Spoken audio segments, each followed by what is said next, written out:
good evening to everyone. For me, it's great to be back on campus for this very special event. And congratulations to all who have been inducted into the Hall of Fame tonight. As many of you know, I have a very favorite coaching cliche that I use, which is, if you want to be known as a good coach, get good players. But if you want to be known as a great coach, get great players. To put it succinctly, Vic Hoyt was a great player.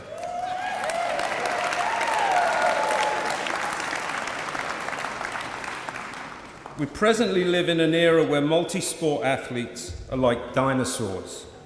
Vic was a two-sport standout in squash and lacrosse.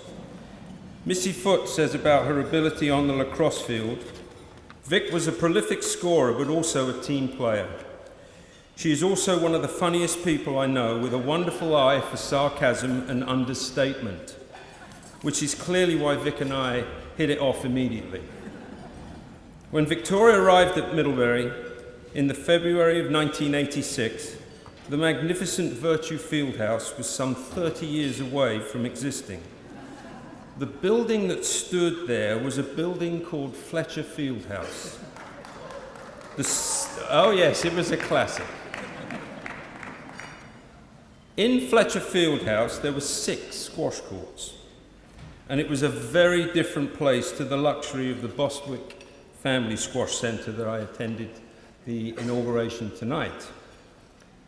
There were 4 courts that had a viewing gallery and 2 courts that was referred to as the dungeons. In all honesty, I had absolutely no idea what went on in those courts.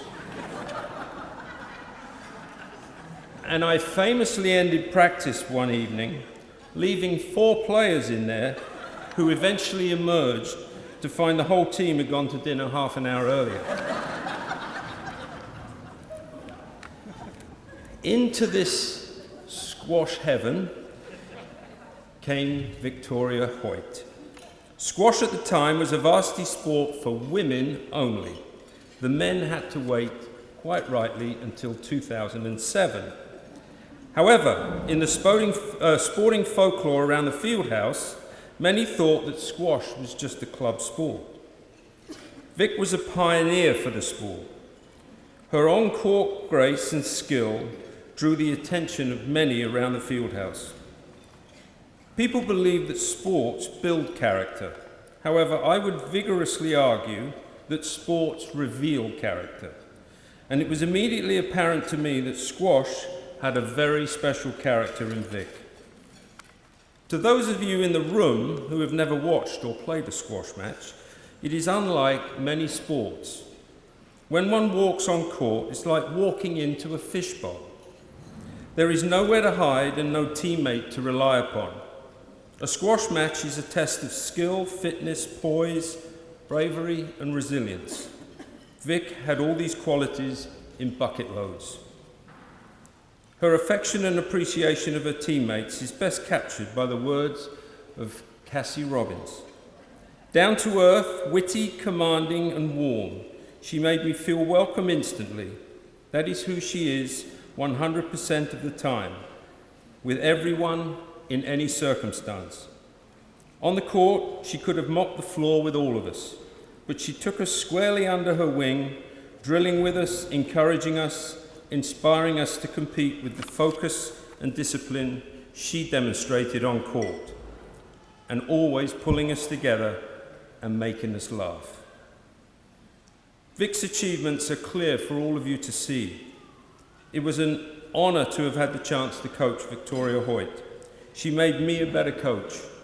She demonstrated a vicious competitive streak, but a level of humility that I genuinely believe separates the great athletes from the average ones, and I think that's been demonstrated tonight.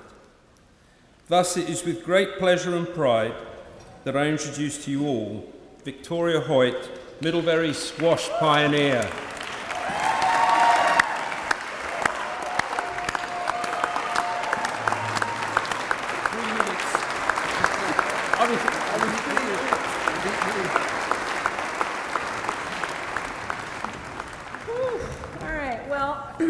Everybody has stolen my speech already tonight, which I was going to commit to memory, but I did not.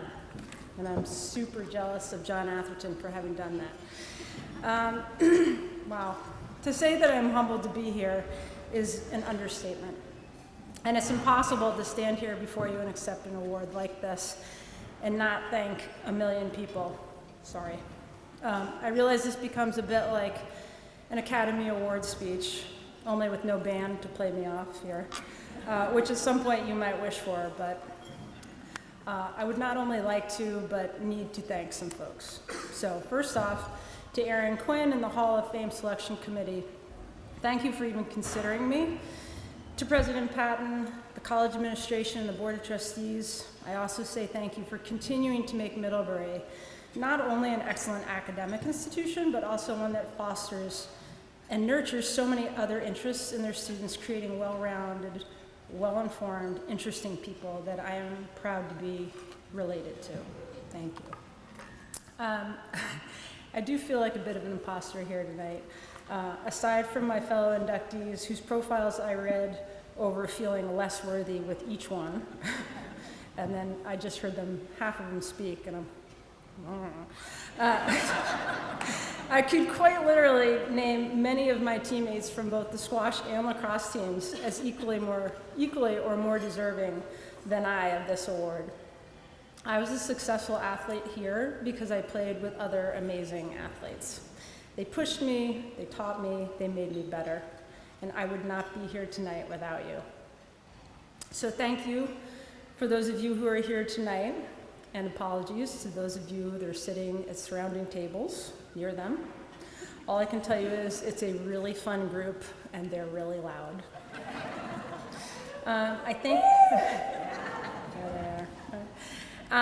thank my family who have traveled great distances to be here tonight. Many, many thanks. It was a tough year for the Hoyt clan as we lost both my Aunt Julie and my father, Charlie. They would have both loved this event, and my father in particular would have loved it more than every single person in this room combined. He is not here in body, but I assure you, in a non-creepy way, he is here, and he's chatting you up, whether you know it or not, and he's bragging about why he is here. But in his absence, my stepmother, Deborah, my uncles, Bill, Tony, and Mark, and my sister from another Mista, Maureen Watson, also class in '89. Though I would like to point out that whoever on the development team put me down as Hoyt class of '99, you are my new best friend. And there is an award for you. Thank you to my family for coming. It means a lot to me. I owe a tremendous amount of love and gratitude to my husband, John, who I don't think ever saw me play squash, and definitely not lacrosse, but has always been a boaster, and for the 6 people in this room that have actually played squash, that's a pun. He has always been a boaster of my athletic prowess, mostly to my children, who eye roll when I offer coaching advice in any sport, at any time. To my children, Charlie and Holly, who asked me if they were going to be in my speech, I offer you no thanks.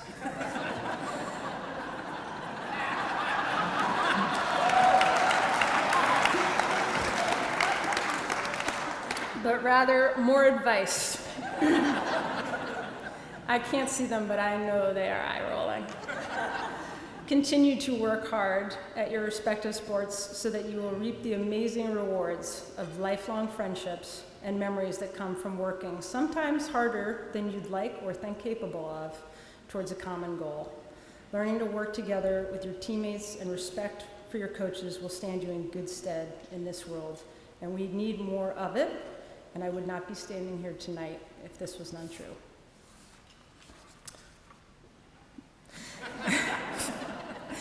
To my coaches, oh gosh. While the picture of the wall out there shows me playing squash, I did also play lacrosse. There is no question that I became a better squash player because I played lacrosse for Missy Foot. Missy made me stronger and tougher than I already was. It has been said before on this very stage, and probably be said countless more times, that her ability to make us all understand and believe that we were and are always stronger than we think is a true talent and a gift. Missy would constantly tell us, you can do anything for 20 seconds, which is true. Of course, whatever we were doing for 20 seconds, we were doing 100 times. So do that math. It's really long. So you see, she was doing 3 things actually at once: getting us to believe we could do it, that it was no big deal, making us tougher by just repeating it over and over and over as we ran and ran and ran. And lastly, she was tricking us, which was sneaky but effective because we were super, super fit. Under Missy, grit was honed, amplified, and savored, and I thank you dearly for it. And my last thanks to a coach have to go to Dave Sayward. Dave and I were new to Middlebury together. I had been recruited by his predecessor, who summarily left the summer before my freshman year. Don't worry, he told me. My replacement, Dave Sayward, is a great guy, he told me. But I did worry. I was skeptical. Sorry. Skeptical of a Brit coaching a hardball squash game, which was uniquely American, at a school not really known for its squash, and I, their only recruit. But it was apparent on the very first day of practice that there would be nothing but love and respect for you as a coach, a mentor, and a friend. I don't know where Dave went. He's out here somewhere. You spent countless hours tracking down willing sparring partners for me to practice with, and when unable to find people, you yourself got on court to train with me, while also running back and forth to other courts to be sure the drills were actually being done and keeping the focus of the team, which, as we've mentioned, is very loud. When you play on a 9-person team, you don't get a bus, you get a van. And Dave drove us all over New England in a van, full of women, loud women, with a lot to say, all at once. But you endured our inane questions and conversations. You coached what I would call the bad news bears of the collegiate squash world. And you did it with a smile on your face, a sense of humor, and always the embodiment of sportsmanship and dignity. If anyone merits a Hall of Fame award, it's Dave Sayward, so please share mine.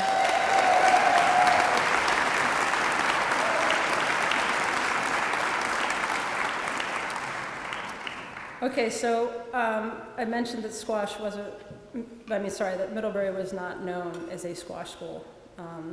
It wasn't known before I got here, or never even really while I was here. And you might find that confusing if you have had a chance to see the squash courts today. The complex, newly dedicated to the Bostwick family, is truly a thing of beauty. It's a world-class facility with 9 beautiful courts that could host a professional or collegiate event in great style and comfort. There's ample viewing room for spectators and fans, and the courts are well constructed for athletes with forgiving floors. They'll absorb the hours of lunging and the toll that takes on knees and hips of their athletes. The facility is, and I got this from the website, arranged around a central corridor covered by a skylight to allow filtered natural light into the space. Doesn't that sound relaxing? And if you happen to wander over there while the team is practicing, you'll see an organized group of athletes wearing top-notch Middlebury swag, following a well-organized training regime orchestrated under the watchful eye of head coach Mark Lewis, who can see almost every court from any one vantage point. And you will think to yourself that this is a legit varsity sport in a world-class institution, and you would be correct.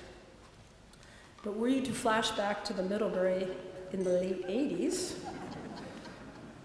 I thought we had 5 courts. Dave says 6. I don't remember that 6th court. I don't know where it was. It's possible. Our courts were wedged into a corner, as Dave said, of the old field house, almost an afterthought by the architect, like, here's some dead space, what could we put here? On top of this cement foundation, How about squash courts? There was no natural filtered light anywhere to be found in that field house. Our spectators were relegated to standing room only for 3 of the 5 courts, and we refer to the other courts as the holes, with their 3-inch by 3-inch windows. And if anyone really cared to watch a match on those courts, I guess you could say they had viewing windows, but not really, because plexiglass is really hard to see through.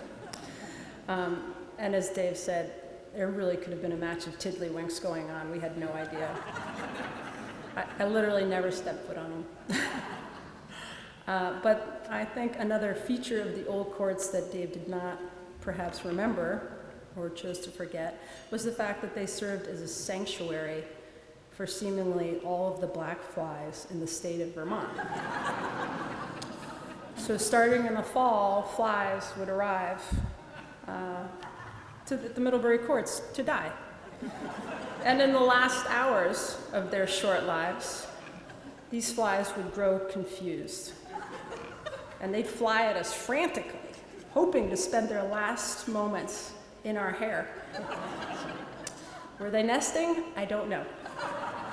Sometimes we'd have to stop what we were doing, which was practice, to just start killing them proactively, swatting them out of the air as they drunkenly flew at us. This was ironically great practice, as they were small and black. So hitting a squash ball by comparison was quite easy. We were a hodgepodge team of prep school players, recruited tennis players, friends, and quite frankly, warm bodies. At one point when we realized we were going to graduate too many players, we went on a campus recruiting frenzy. Dave urged us to recruit women from the soccer team, as he believed that they had superior footwork and that would make them top-notch squash players. Maybe. Capsy Robbins and I had a different strategy. We identified players based on whether or not they played field hockey or lacrosse with us, and more importantly, were they funny? Could they keep up? What was their capacity to drop one-liners in the middle of a match? Did they like 80s dance music? In particular, Rick Astley. A sense of humor and the ability to pull off Running Man were traits far more valued on our team than any previous racket skills. We were a motley crew practicing organized chaos, but it was amazing fun. So on these dingy courts with no natural light in the back of a building that was deemed unsalvageable when they redid the current athletic complex, and in vans on the windy New England roads telling Dave wildly inappropriate stories that he is still probably trying to forget, I spent some of the best days of my life with some of the funniest people I know. And while the lacrosse field, with its amazing views of the Green Mountains as a backdrop, was a welcome change of scenery each spring, we often played and practiced in snow, sleet, rain, driving rain. We also drove in those vans on the same windy roads, doing things that I'm sure the college insurance plan did not cover. Point being, the conditions were often less than optimal. It was hard work, but it was also incredibly rewarding and fun. And nothing was overly glamorous here, and yet everything was perfect. Middlebury made us strong, capable people who can handle almost anything and do it with a sense of humor. I wouldn't be who I am today had I not had 4 years here, and I'm eternally grateful to have had the opportunity to represent this school while playing games I love with people that I cherish. Thank you.